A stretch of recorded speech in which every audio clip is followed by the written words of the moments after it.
That game wasn't won by the man who made that touchdown. It was won by a team, and every man on the team had a share in winning it. We're playing another kind of a game now, only this one isn't for fun. It's for keeps.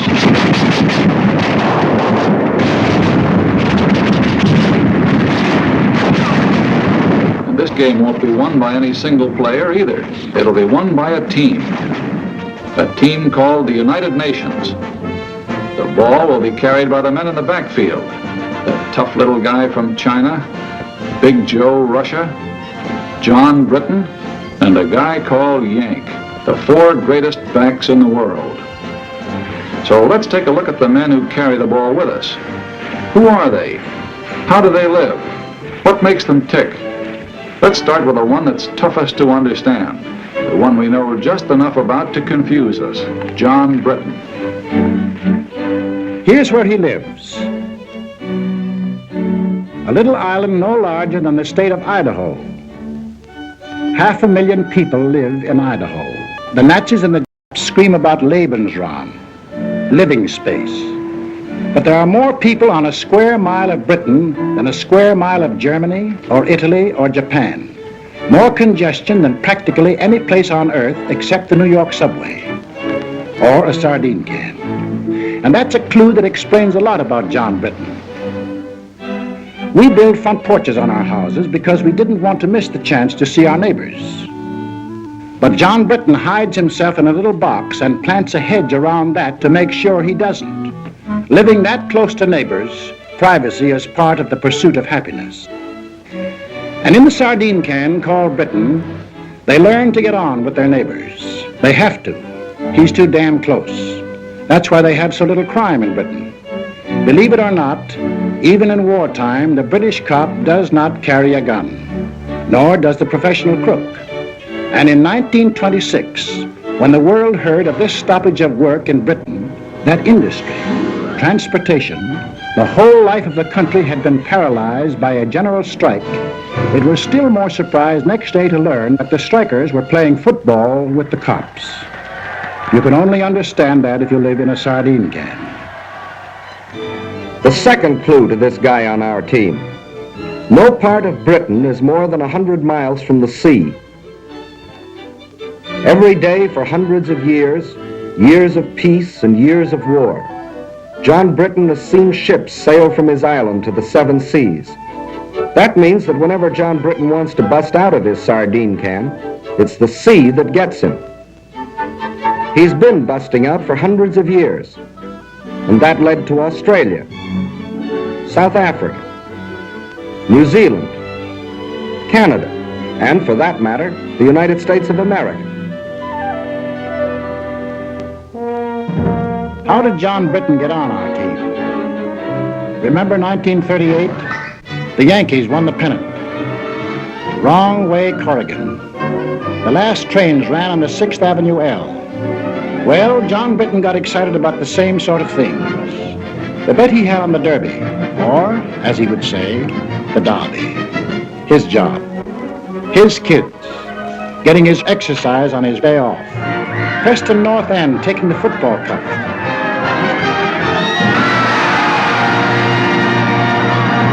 Only 300 miles away, people were cheering another kind of event.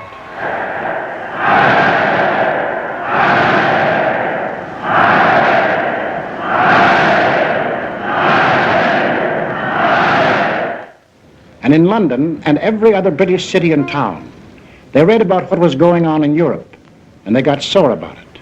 But they were also pretty well determined to keep it none of their business. Then, this looked bad. The Czechs had a mutual assistance pact with France, and France had one with Britain. This might mean war, even though everyone was anxious to avoid it. They'd been through one war, perhaps been wounded. Hundreds of thousands of their brothers and friends had been killed. There was nothing beautiful to them about war, and they had no desire for another. In a last desperate effort to preserve peace, the Prime Minister today flew to Munich. All was well. Britain, France, Italy, and Germany were signing a pact at Munich, a pact in which the Germans agreed they had no further territorial claims to make. It was to be peace in our time. But it turned out to be a strange sort of peace. Hitler's first move was to break the pact he had signed. Wishful thinking was ended. Now they knew something had to be done about Germany. They approved the Conscription Act, the first peacetime conscription in British history, just as the Selective Service Act was the first in American history.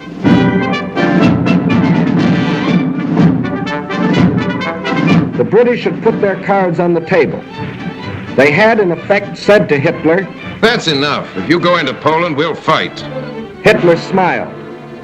Like other would-be conquerors of Britain, Philip of Spain, Napoleon, Kaiser Wilhelm, he thought he understood the British. He didn't.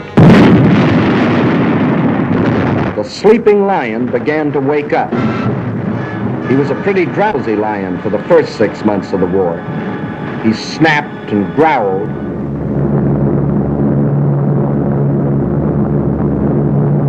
But he dropped more leaflets than bombs. He hoped that common sense would return to the German people and that they would throw out Hitler and the German warlords. Instead,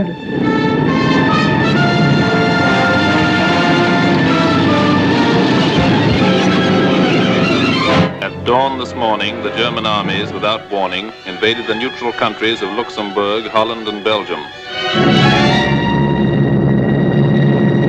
The King of the Belgians today surrendered his armies of more than 500,000 men. Marshal Pétain, as French chief of state, has asked for an armistice. The issue in France is ended. Britain was alone. Czechoslovakia occupied, Poland defeated, Denmark gone, Norway gone, Holland, Belgium, France gone. Only Britain now. Britain was alone. Hitler considered the war over. Everybody considered the war over except the British. At the 11th hour, the lion was finally aroused. We shall defend our island, whatever the cost may be. We shall fight on beaches, landing grounds, in fields, in streets, and on the hills. We shall never surrender.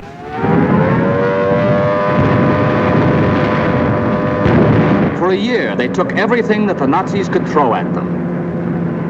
For one solid year, from June 1940 to June of 1941, they were the only major power fighting the greatest war machine in the world.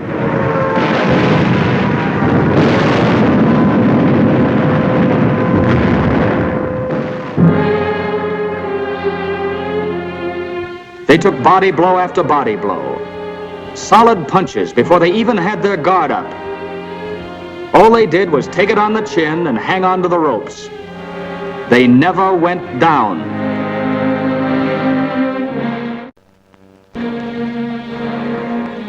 And while they buried their dead, they prepared grimly and defiantly for the day when they could strike back. There were no victories to cheer them on, just defeat after defeat. Some heroic, like the beaches of Dunkirk, or like the hills of Greece, where British soldiers landed to keep their pledge of honor to the Greek people. Landed knowing they were facing overwhelming odds. But some less glorious. Hong Kong and Singapore and Burma. But through all these long months, the British people were thinking and planning and working only for the day when they themselves could take the offensive. And that day came.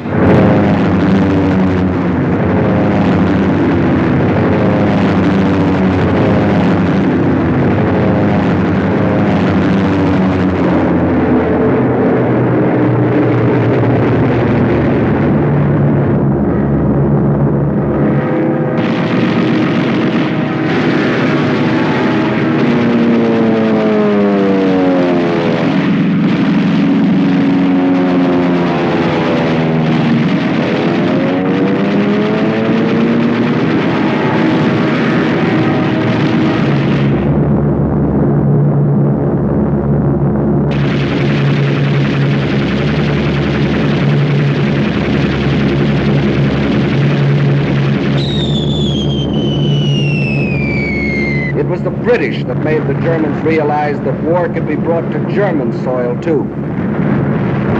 Day after day, night after night.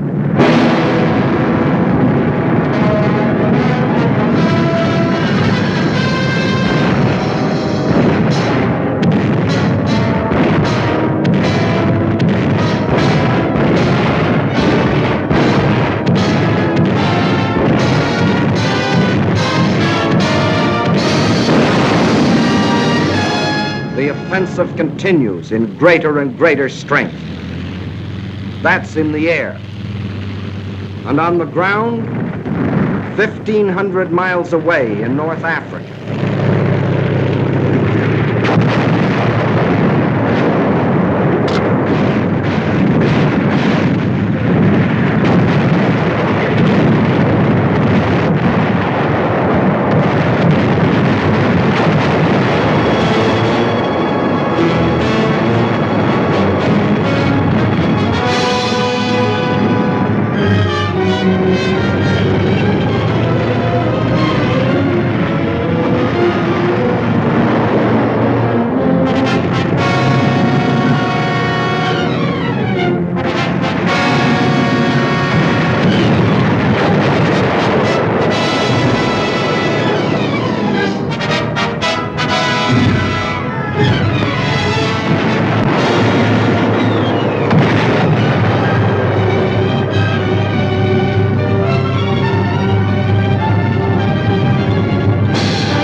$1,700 miles in 122 days.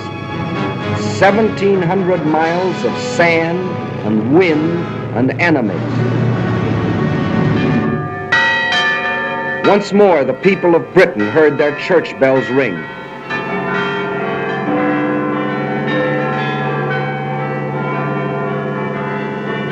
More than 3 years earlier, they had been warned that this would be the signal of invasion. But long since the nightmare of the threat of invasion had passed. Now the bells rang out a song of thanksgiving, a song of victory.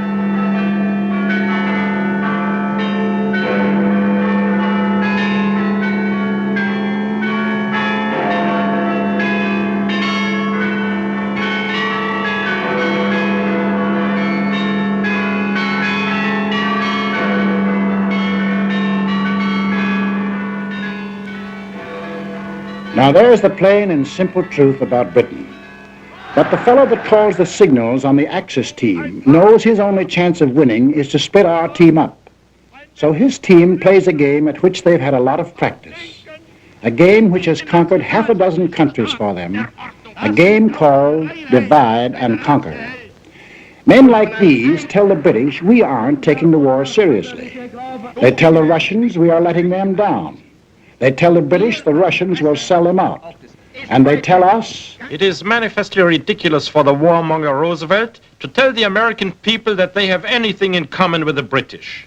On the contrary, they are different in every respect. Well, there are differences, that's true. For instance, we drive on the right side of the road. But in Britain, we go for baseball.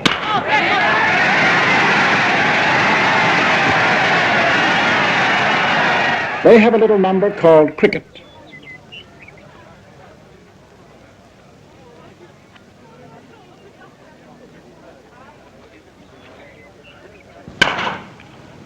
Very well played, sir.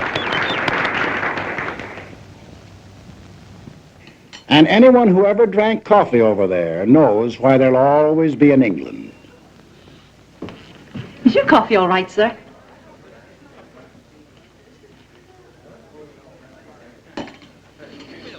us a glass of half and half. Have you heard about it, boys? Give us another glass of half and half. Blimey, you'd have thought it happened to poor old Bill. And another bloke here. So I went in to sup my dinner, but it's that in buckets and I was getting swarch. Lad, that's bad. And then Tchaikovsky's smaller pianoforte works are past. Are they kidding, Jack? Why the cockamamie strictly some schmaltz mixed with celery tonic? Why do they all mush so much with corn pone in their mouth? You all can't understand a word they say. Yes, there are differences. But there are a few things that Britain and America do have in common.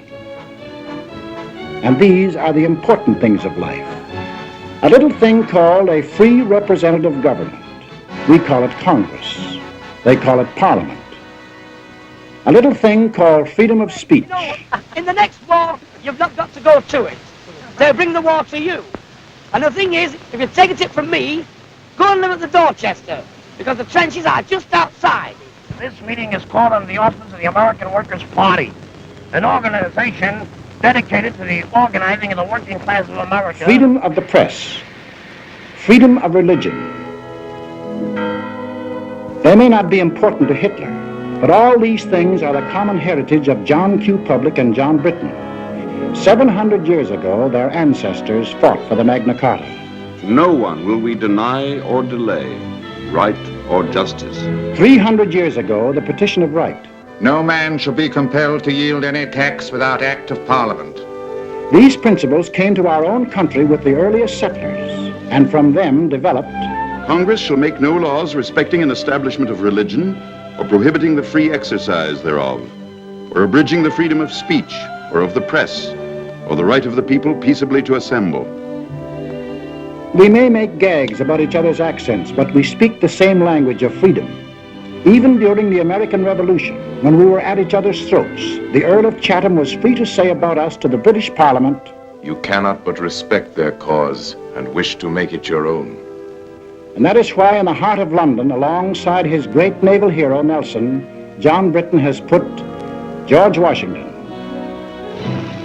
And in Parliament Square, the most sacred spot in the British Commonwealth of Nations, Abraham Lincoln. Of course, Hitler doesn't like this kind of talk.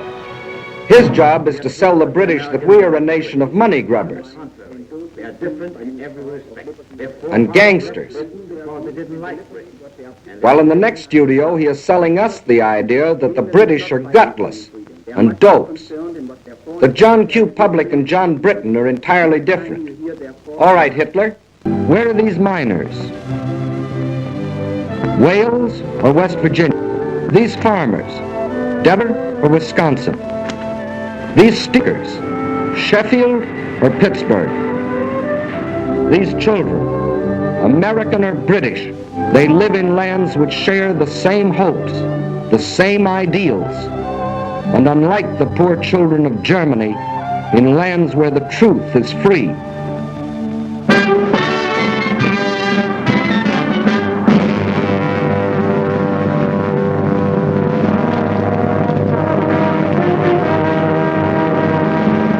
But let's not kid ourselves. Britain is not the United States, and the United States is not Britain.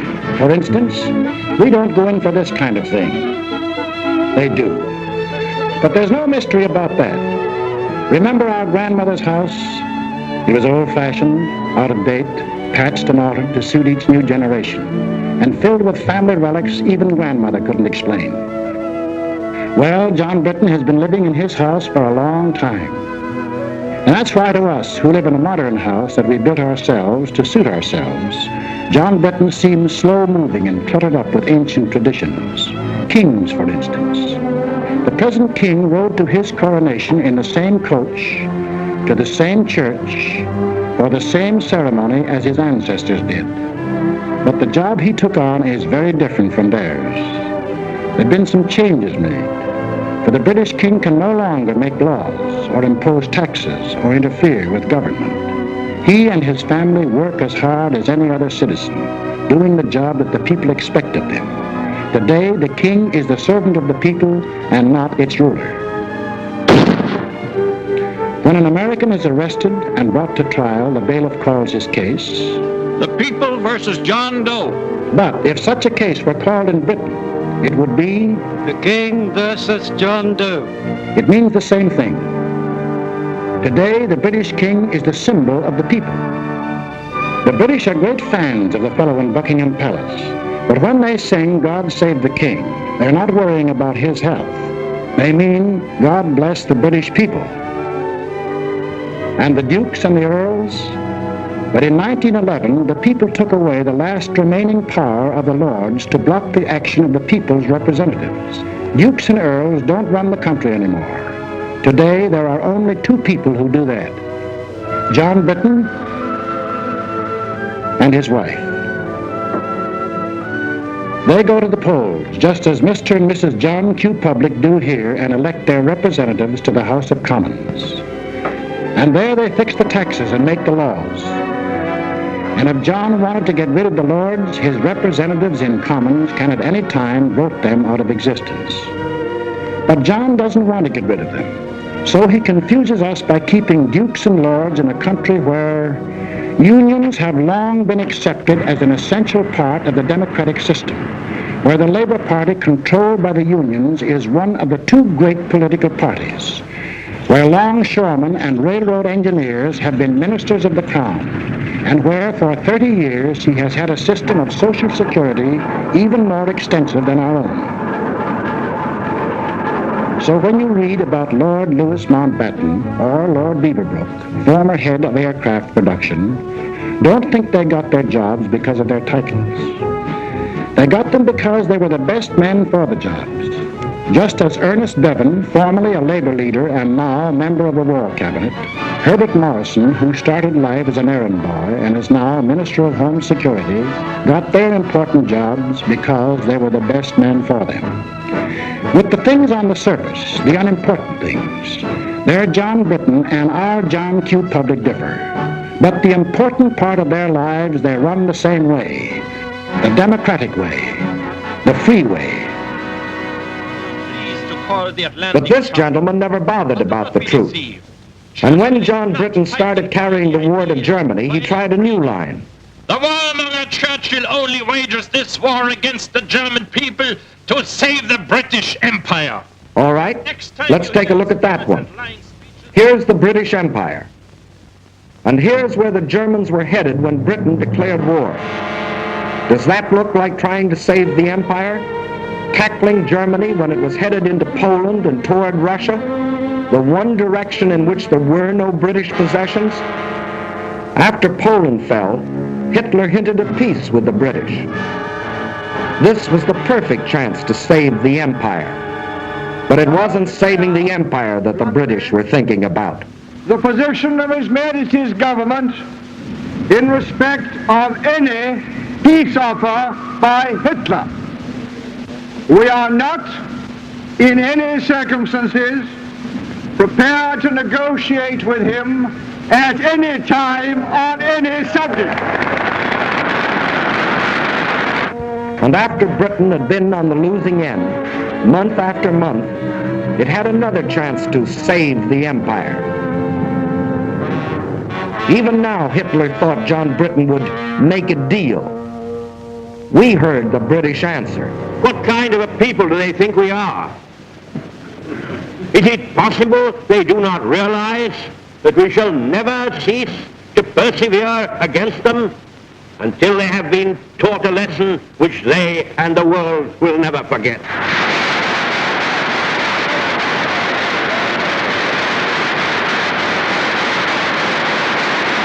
And let's take a look at this British Empire.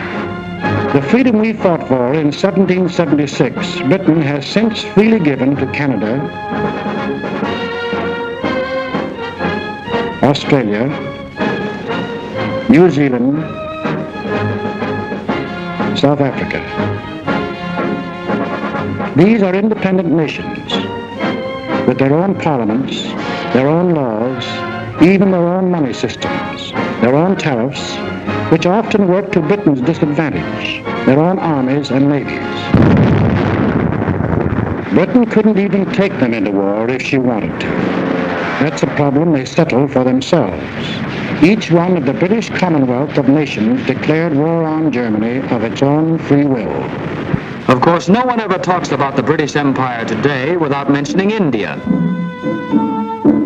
And men of goodwill in Britain as well as other countries have been outspoken in their demands for Indian freedom.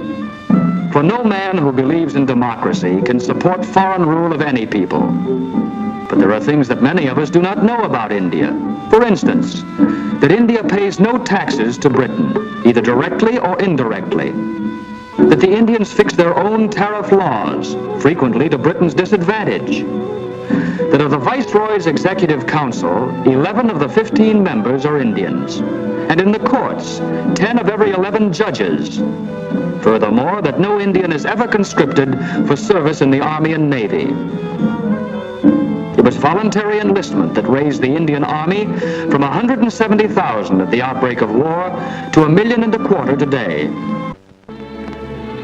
And on the subject of India, listen to the words of Field Marshal Jan Christian Smuts. He fought against the British 40 years ago, was defeated in his fight, and still became the leader of one of the British Commonwealths of Nations, Prime Minister of South Africa. India, if she will, can be free in the same way and by the same means as Canada, Australia, and New Zealand are today free sovereign states. Their peoples worked out a constitution for themselves. The same course is open to India, if the peoples of India will agree about the terms of a free constitution. Freedom isn't a thing that can be imposed from without. It can only be created from within. The Indians have a responsibility to reconcile the differences that exist in the vast Indian population, with its 100 different languages, its dozens of different religions. And on March the 11th, 1942, the British government placed itself on record and promised full self-government to India if India will work out a constitution that will satisfy its people after the war is over. But during this war, military leaders agree Allied troops are needed in India as an effective bloc by the democratic world to keep the Nazis and from uniting. Further, India provides the bases for United Nations bombers to get at the in Burma. In other parts of the empire, too, democracy stands on guard. If it wasn't for the British at Gibraltar, Malta, Cyprus, Suez, Alexandria, and they're hanging on to them regardless of the cost, and their drive across Libya to Tripoli, there would have been no American landing in North Africa.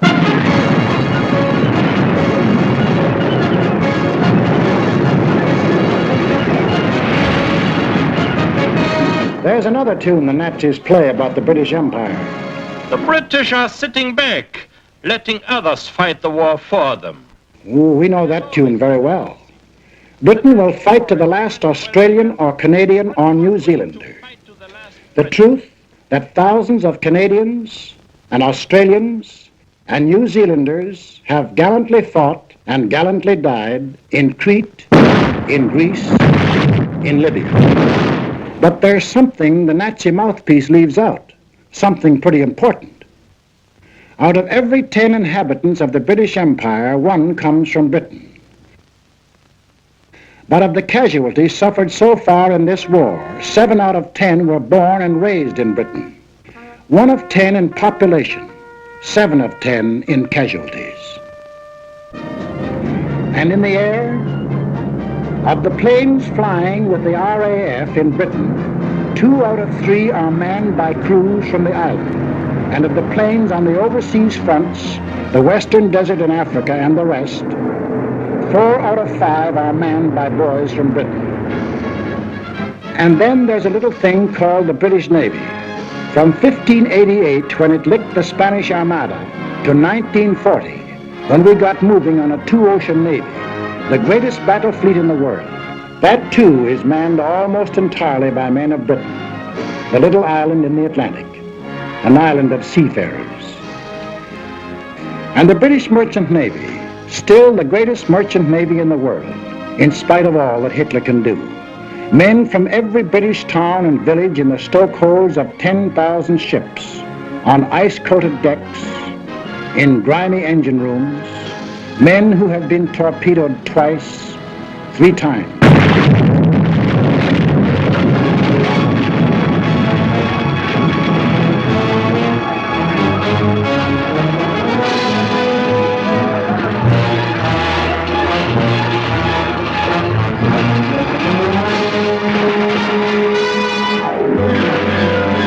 There's one English sailor who's been torpedoed 6 times and still signed on again.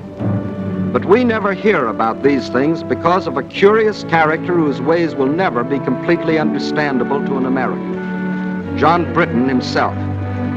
He has an idea he shouldn't talk about himself and what he does. He calls it bad form. We call it damn silly. He'd say of a Spitfire, "Oh, she's not bad, little kite." But this man, the boss of the German Air Force, can tell us that the Spitfire has been the most deadly fighter in the world. And we certainly need an interpreter when this happens. Hello, Bob. Had a good trip? Oh, all right. All right. Except that he spent 2 days in the icy waters of the North Atlantic after being torpedoed on the way to Murmansk. See this man? His name is Whitten Brown. And this man, believe it or not, is the first man who flew the Atlantic non-stop. In 1919, 8 years before anyone else, he and John Alcock flew non-stop from Newfoundland to Ireland. But as usual, the British let it go at that, and Whitten Brown went back into obscurity. There's nothing wrong with John Britton that a correspondence course in showmanship wouldn't cure. For a moment, imagine that you're not American, but British. You'd still be in uniform, for in Britain, every man between the age of 18 and 41, unless he cannot be replaced at a vital workbench, is already in uniform. Your old man, too. He's had to quit gassing about the last war, for they're now starting to draft men up to 51. Dependents or no dependents. If you've got yourself into this mess, your draft board will say, "Frightfully sorry, old chap, but you're in the Army anyway." And your kid sister, if she isn't a sailor, or in the Air Force, or the Land Army, or a ferry pilot, or in the fire brigade, she's probably in the Army, or they've drafted unmarried women up to 30. And even if she's married, every woman up to 41 can be drafted to work in war plants. And it's a real draft, for 8 million workers, men and women, can't quit their jobs or be fired without government permission. Britain is only 20 miles from German guns and German planes. Everybody, man or woman, young or old, is in the front line.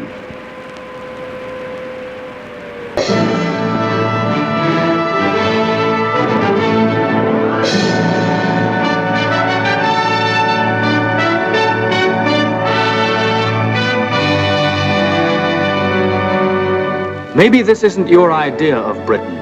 The ads were different, and you wondered whether they still made bows and arrows at the village forge. The ads kept quiet about industry, just as this one leaves out the aircraft plants and the oil fields. Well, they have the rich green fields you've read about, the quiet country lanes, but they also have the steel mills of Sheffield, the Pittsburgh of Britain. They have the picturesque little villages, the gently flowing streams, the lovely old castles.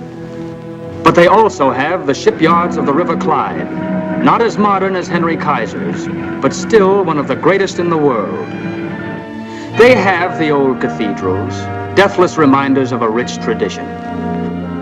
But they also have the great industrial cities of Birmingham, Glasgow, Manchester, Leeds. They seldom, if ever, saw an American tourist, but they made Britain, even in peacetime, one of the greatest industrial powers in the world.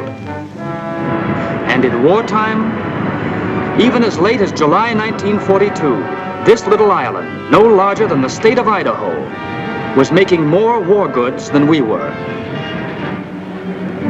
Maybe you thought John Britton sat there and waited for us to send him planes and guns and tanks. Well, he's deeply grateful for what our Lend-Lease did for him. It saved his skin when he was in a tough spot.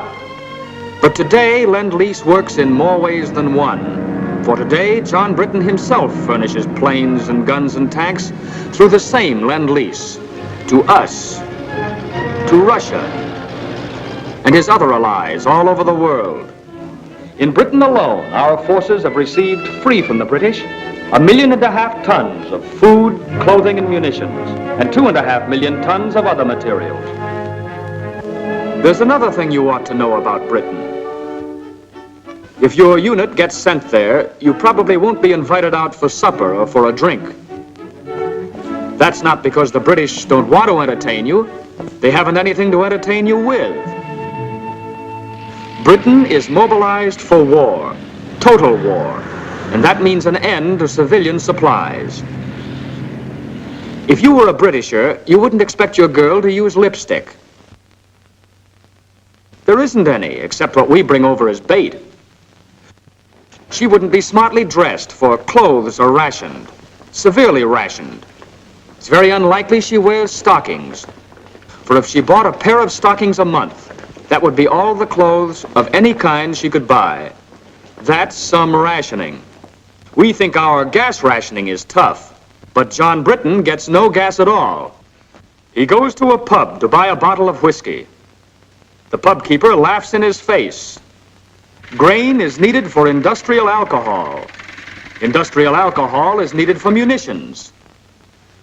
And nearly all the reserve stock of British whiskey is kept for sale to America to pay for the goods Britain buys here. For don't forget, besides Lend-Lease, Britain buys and pays for vast quantities of goods. And it was the cash purchases that Britain made before we entered the war that gave our munitions industry its start and enabled us to build it up in record time. He goes to buy a pack of cigarettes. There probably aren't any. But if there are... 2 shillings, please. That's 40 cents for a pack of cigarettes. 12 cents represent the cost of the cigarettes. The other 28, the tax paid to the government. For Britain is going all out in taxation. Nobody is making any money out of this war. Industry is paying. Excess profits tax is 100%. Labor is paying. The man who earns $33 a week pays 29% income tax. And the rich man, if there are any of them left, pays an income tax of no less than 97.5%. And then there's the little matter of food. There are not many fat men in England nowadays, but John Britton isn't kicking. He knows 1 egg a week is helping him to win the war. The British rations are the rations of a free people. They could get food as they did in peacetime from Canada, Australia, but that would take ships, and the British prefer to use the ships for supplies to Russia, planes from America, troops to the Mediterranean. To win the war, every Britisher is on short rations and has been on short rations for 2 years. Everybody except the children. They get 4 times the eggs that grown-ups do. They get all the oranges that arrive in Britain, and practically all of the extra milk. For John Britton is thinking of after the war, of the new world that his children and ours will inherit. A world where there will not only be freedom of speech and freedom of worship, but also freedom from want and freedom from fear. It is not given to us to peer into the mysteries of the future. Still I avow my hope and faith, sure and inviolate, that in the days to come, the British and American peoples will, for their own safety and for the good of all, walk together in majesty, in justice, and in peace. This is what the British are fighting for. They are an old people, a stubborn people, and sometimes they have moved slowly. But in 3 years of blood and sweat and tears, John Britton has found his soul.